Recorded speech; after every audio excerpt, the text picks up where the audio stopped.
नरेंद्र मोदी ने एड्रेस किया। उन्होंने ये कहा कि ड्रामेबाजी बंद की जाए और कहीं ना कहीं डिलीवरी पर ध्यान दी जाए। हाँ, इस तरह की बातें थोड़ी असंसदीय लगती है। हालांकि उन्होंने बाहर ही बोला था, हाउस के अंदर तो नहीं बोला था ना, वो बाहर बोले थे।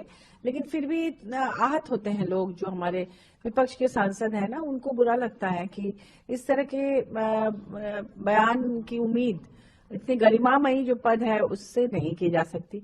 तो मुझे लगता है थोड़ा सा उसमें संयम से अपनी बातों को रखना चाहिए, क्योंकि ये कहीं ना कहीं चोट लगती है और रिश्ते भी उसमें कटु होते हैं, कटुता आती है संबंधों में।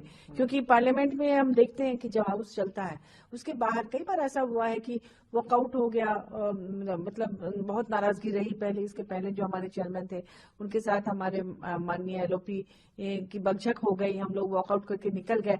अगले ही पल वो अंदर बुलाते हैं चाय पीने के लिए, साथ में बैठ के हंसी मजाक भी होता रहा है। वहाँ माननीय प्रधानमंत्री जी की भी उपस्थिति कई बार देखती रही कि वहां पर होती है। तो जब इस तरह के संबंध है तो ऐसे में हाउस से बाहर जाके इस तरह की बातें करना, मुझे नहीं लगता कि अभी, चूंकि हाउस स्टार्ट ही हो रहा था और स्टार्ट होने के दिन इस तरह की बातें आ जाती है ना, तो हाउस को कहीं ना कहीं नुकसान पहुंचता है चलने में। जैसे कि मैं सो रहा हूँ तो पिताजी को जगाना है मुझे, तो वो डायरेक्ट उठाने के बजाय, और हिंसा की परंपरा मेरे यहाँ नहीं थी सौभाग्य से, तो वो क्या करते थे कि उस कमरे में आ जाएंगे या बाहर से गुजरेंगे और चौपाई बोलेंगे, प्रात काल उठ के रघुनाथा